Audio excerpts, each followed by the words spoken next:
নমস্কার বন্ধুরা, কেমন আছেন আপনারা সবাই? আশা করি সবাই খুব ভালো আছেন। আজকে আবার একটি নতুন ভিডিওতে আপনাদেরকে অনেক অনেক স্বাগত জানাই।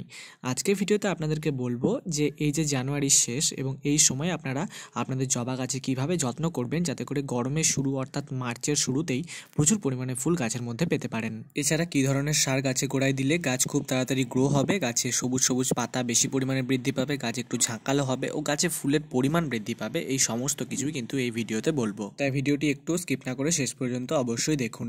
আর আপনি যদি এই চ্যানেলের মধ্যে নতুন হয়ে থাকেন তাহলে আপনার কাছে আমার একটি রিকোয়েস্ট যে চ্যানেলটিকে অবশ্যই একটু সাবস্ক্রাইব করে নেবেন। তাহলে চলুন আজকে ভিডিওটা আমরা শুরু করে নিই। এই যে শীতের শেষ এবং গরমের শুরু, এই সময়টা কিন্তু জবা গাছের জন্য স্পেশালি খুবই বেশি একটা গুরুত্বপূর্ণ সময়, কারণ এই সময় গাছ যে রেস্টে গিয়েছিল রেস্ট থেকে ওঠে এবং নিজের গ্রোথ আবার শুরু করে ও ফুল ও কুঁড়ি এই সমস্ত কিছু আনা শুরু করে। তাই এই সময় কিন্তু জবা গাছে একটু বেশি করে যত্ন করতে হবে। কিভাবে যত্ন করবেন এবার সেটা কিন্তু এখন আপনাদেরকে বলবো। তো প্রথমত গাছটা যেহেতু অনেক দিন রেস্টে ছিল, তাই আমরা কিন্তু প্রথমেই এই গাছের টবের মধ্যে যে মাটিটা থাকবে সেই মাটির উপরের মোটামুটি 1 থেকে 2 ইঞ্চি মাটি কিন্তু তুলে ফেলে দেব। তারপর সেই জায়গাটা কোনো একটু ভালো মাটি, যে কোনো গার্ডেন সয়েল এবং অর্ধেক ভার্মি কম্পোস্ট, এই দুটোকে মিক্স করে কিন্তু এই টবটা ভর্তি করে দেব। এটা করলে কি হবে, এটা করলে গাছ তো অনেক দিন রেস্টে ছিল, শীতের সময় ফুল দিতে পারেনি সেরকমভাবে। এবার যখন আমরা এই মাটি আর ভার্মি কম্পোস্টের মিশ্রণটা গাছের মাটির গোড়ায় দেব, তখন গাছটা একটা ইনিশিয়ালি বুস্ট পাবে, একটু খাবার পাবে। এর ফলে কিন্তু গাছ সেই রেস্ট থেকে উঠবে ও নিজের গ্রোথ আবার স্বাভাবিক করতে পারবে। এরপর কি করতে হবে, এরপর যদি আপনার গাছটা 10 ইঞ্চি টবে থাকে এবং একটু বড় হয়ে গিয়ে থাকে, তাহলে সেক্ষেত্রে কিন্তু আপনারা যত ডাল রয়েছে গাছের মধ্যে সেই ডালগুলোকে মোটামুটি 1 থেকে 2 ইঞ্চি করে প্রুনিং করে দেবেন। এই প্রুনিংটা কিন্তু করা খুবই দরকার। যদি আপনার গাছ একদমই ছোট হয়ে থাকে তাহলে প্রুনিং করার দরকার নেই। মোটামুটি 2 বছরের গাছ যদি হয়ে যায় তাহলে সেক্ষেত্রে কিন্তু প্রুনিংটা অতি অবশ্যই গুরুত্বপূর্ণ জিনিস।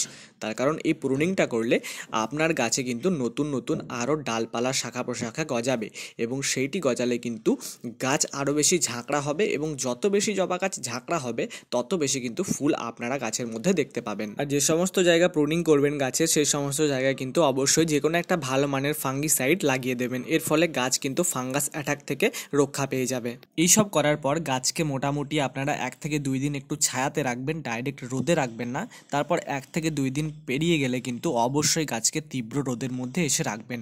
তার কারণ এই জবা গাছ কিন্তু রোদ খুবই পছন্দ করে, তাই রোদেই গাছের গ্রোথ সব থেকে ভালো পাবেন এবং গাছে প্রচুর পরিমাণে ফুলের দেখা আপনারা পাবেন।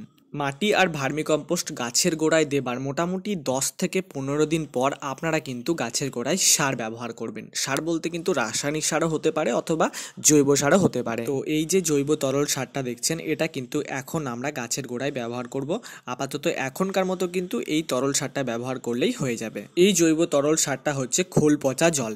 খোল পচা জল কিন্তু এখন আমি ব্যবহার করছি, কিন্তু পরবর্তীকালে আর খোল পচা জল ব্যবহার করব না। সেক্ষেত্রে কিন্তু আমি রাসায়নিক সার ব্যবহার করি এবং অল্টারনেটিভভাবে এই খোল পচা জলটা ব্যবহার করে থাকি। তো কিভাবে আমরা এই খোল পচা জল তৈরি করতে পারবো? প্রথমত আমরা মোটামুটি 100 গ্রাম খোল নেব এবং সেটাকে 1 লিটার জলের মধ্যে ভালোভাবে গুলে নিয়ে মোটামুটি 5 থেকে 6 দিন কোনো একটা ছায়াযুক্ত স্থানে রেখে দেব। তারপর যে 1 লিটার আপনারা খোল জল প্রস্তুত করেছেন, এটাকে আরও 9 লিটার এমনি নর্মাল জলের সঙ্গে ভালোভাবে মিশিয়ে নেবেন যাতে করে সারটা পাতলা হয়ে যায়। তারপর কিন্তু প্রতি গাছ পিছু 250 থেকে 300 ml করে আপনারা ব্যবহার করবেন। দেখুন, এটি যেহেতু সম্পূর্ণ একটি জৈব সার, তাই আপনার গাছে কোনো রকম সাইড এফেক্ট হওয়ার কিন্তু জায়গা নেই। আর আমি যেমনভাবে বললাম, যদি এরকমভাবে ব্যবহার করেন তাহলে তো গাছের কোনো ক্ষতি হবেই না। আর এই সারটা আপনারা মোটামুটি 10 থেকে 12 দিন অন্তর অন্তর গাছের গোড়ায় ব্যবহার করবেন। তো এইভাবে যদি আপনারা শীতের শেষ এবং গরমের শুরুতে আপনাদের জবা গাছগুলোর যত্ন করেন এবং এইভাবে যদি সার ব্যবহার করতে থাকেন, তাহলে কিন্তু গরমের শুরুতেই আপনারা জবা গাছ থেকে প্রচুর পরিমাণে ফুল পেতে পারবেন।